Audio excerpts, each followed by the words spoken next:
How I did don't this know. I don't know who this. I don't know who this is. They talk about him, so get y'all snack. Everything I need without further ado, let's get to it. how did this rapper go from this to this? We're gonna Man, hell no. What the hell? How did this rapper go from this to this? We're gonna get into this troubling story. Now that is good. So I used to listen to this artist a few years back, and his name was Lil Wop. And for a Little Wop. Who is Cuz? very long time, I thought that he was from Atlanta. But while doing a tiny bit of research for this video, I found out he's actually from Chicago, Illinois. You will soon see why I thought he was from Atlanta though. So how he grew up and all that doesn't really matter because we need to get into the pipeline here. But a quick summary about Lil Wop is that he started rapping So he's saying. So basically, what he's saying is he thought he was from Atlanta because Atlanta niggas be gay or something. in 2016 after his little brother told him to come to Atlanta and try to better his music career. He was like, you know what, maybe I should come to Atlanta. I really fuck with Atlanta. So he's 29 right now. And doing the math, he would have been 19 or 20 when he moved. So he's at least a year or two out of high school at this point. Anyway, he moves to Atlanta, and in 2016, he drops this project, Wopster. Now, Wopster is a pretty good project. Like, I'm not finna sit here and lie. I don't know how to explain it, but I do remember seeing the cover for it on Spinrilla, and one day, I was just like, you know what?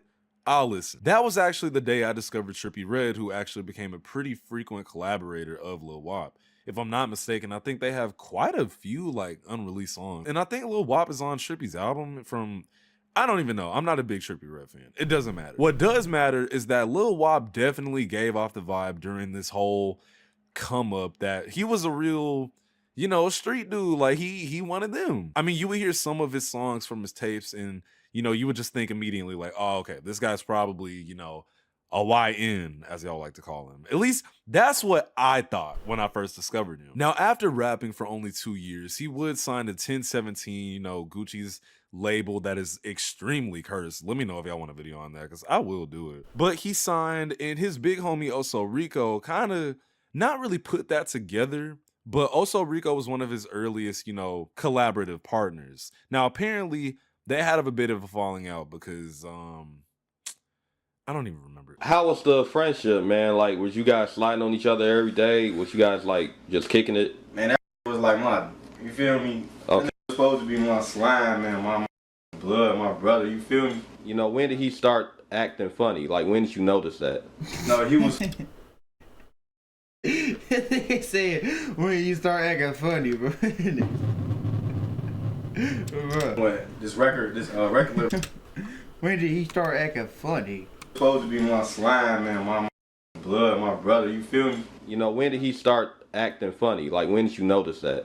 No, he was what, this record label called Alamo Records first. Right. So, he was responding, he was still talking then like every day, man, you know what I'm saying? Okay. And once Gucci came around, it was like on and off, you feel me? He was like, Oh, you know what yeah. I'm saying? So he started changing when Gucci Man started with him. Yeah, he started Okay. changing. You feel me? Once you cut the check, I'm gonna fly you down here and all that. You know Okay. what I'm saying? You know, and then I never hear from him again. Y'all know how niggas can be sometimes. The money changed him. He left me in the dust. He said he would bring me with him. You know, all that shit. But I'm gonna be real. I kind of feel for this guy. And you wanna know why? Because I think he's suspect. Sus! That's right. I said it. I think bro wanted a little bit more than shine from Mr. Wop himself. More on that later. So Lil Wop signs to 1017 or whatever, and he's hot, you know, he's dropping banger after banger project. Now, one thing I will say, even though I said it at the beginning of the video, is that I was literally listening to Lil Wop, bro. I ain't gonna lie, you know, Wapavelli, I ain't never heard of him. Wapavelli 2, Wapavelli 3, and guess what? You won't even fucking believe which one was my favorite. Take a guess. Too late, Wappavelli 4, baby! That was crank! Y'all know me. I'm a glasses wearing, metal listening, sometimes anime watching ass nigga. But I am kind of a hood nigga or whatever. I mean, I did kind of grow up in what society would consider low income housing or whatever. But I'm not a YN, okay? I've never been in a shootout or anything like that. But listening to these projects made me feel like I had ops that just didn't even exist. Okay, WAP was hard as fuck, especially when he was working with Digital Nas, who truly needs way more shine. Digital Nas is one of my favorite producers Ain't he with Kanye West right now? of all time. Anyway, though, so a few years later, I want to say 2022, Lil Wop has been signed for a minute, and I think at this point he actually wasn't signed anymore. More on why later, but Lil Wop had been signed for a minute, now he wasn't, and one day, randomly, this picture gets posted on Instagram. Bro.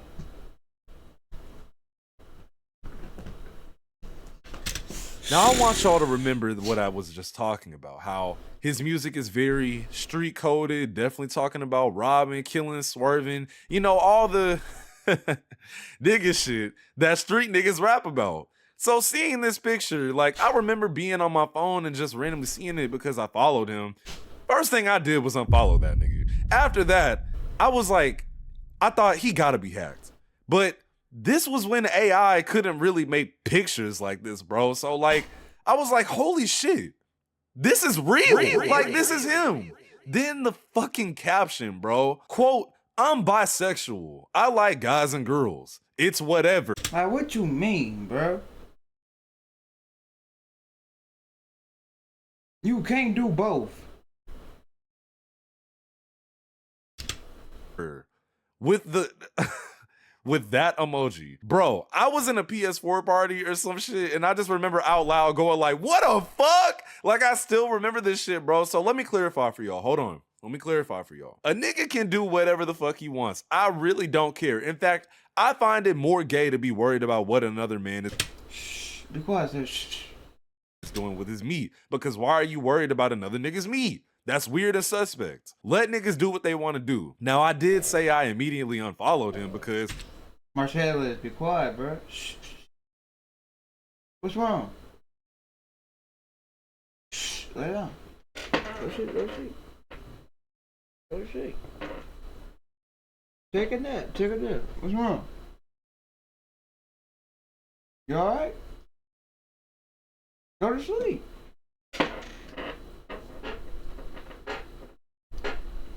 My fault, Chad. I'm just not trying to see that shit. That's just me though. So a few months later, he decides to go on Say Cheese, one of the nastiest, messiest publications for hip hop journalism in the goddamn world, and basically come out. What made you post that? Take us through that whole ordeal, that whole situation. What made me post it? Cause like shit, for real. I was just saying how I feel for real, like on some real shit, on some, you know. Don't get me wrong, I ain't out here sucking no dick and getting fucked in the ass and no shit like that. But you feel what I'm saying? I'll make a nigga my bitch. Like, you wanna be my bitch? I'll make a motherfucker my bitch quick. Like, I don't give no fuck. Like, I ain't out here looking at motherfucker like. He must have went to jail or something. Something happened, bro, cause I don't know, bro. This nigga too comfortable saying this. Yeah, I want him, I want that. It's like, nah, I got a certain type, I like transgender, shit like that.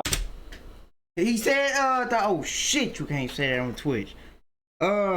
He said he meant Transformers, like the Transformers, like the damn, them. Not that Twitch. He meant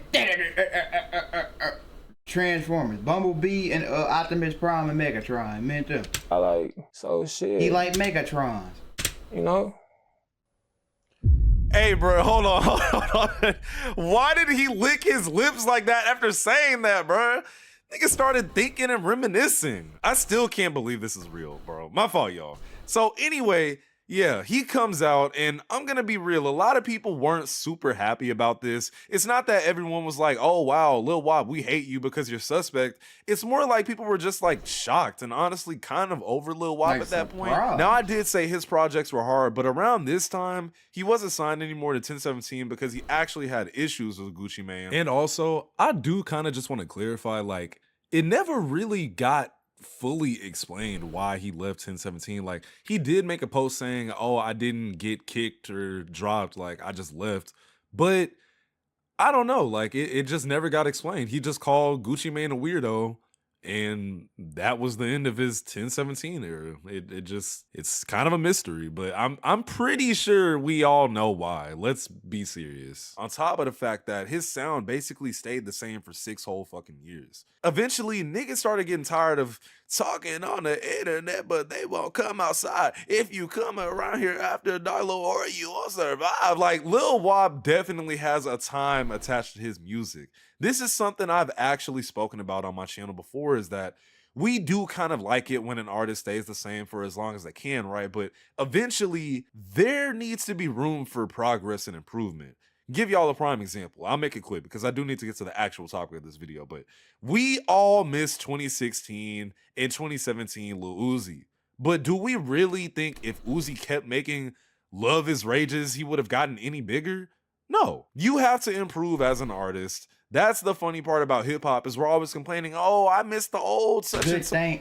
Good things don't last forever. That's the key word, bro. But if they kept rapping like that, you get sick of that shit. And with Lil Wop, niggas got sick of that shit. In turn, he basically fell off. Now, I remember reading the comments other than the hacked shit saying, oh, he's trying to revive his career by pulling this stunt, which at the time, nobody knew this was not a stunt. This was this was dead ass Lil Wop. And honestly, it only got deeper from here. Pause. So if y'all remember in this clip when he said he don't be trying to crack niggas, well, listen to this. At what age did you start to realize, though, that you were non-traditional in who you were attracted to? I mean, like I said, I've always been like an open-minded person. Mm-hmm. And it just took for me to actually experience it. I'm like, you feel me? Like, it was an experience, and I fuck with it. I had to just experience it. And, you know, I always. Oh, you thought that was it? Check this out. Yeah, it started off as him just being kind of suspect as fuck, but now he's fully on that end. Like, that's the most I can say without losing money. And I mean, like I said, bro can do him. What the hell has happened? Like, what happened? I don't care. I still listen to his old music occasionally. Now it's just, I'm fully aware of the kind of nigga he is, so it just low-key don't really hit the same. I'm sorry, y'all. Let me get to the point of this video, though. So just about 3 years later, a video would surface of Lil Wop getting arrested. Prepare yourselves for public gooning. That's right. I said it. I'll say it again. Public gooning. Yep, this is our winner. Sit back down. Sit down. Sit back down. Sit back down. Which part do you want to sit down? I'm just doing my thing, bro. What is your problem, dude? I don't have a problem. You're up here masturbating. Your pants were down.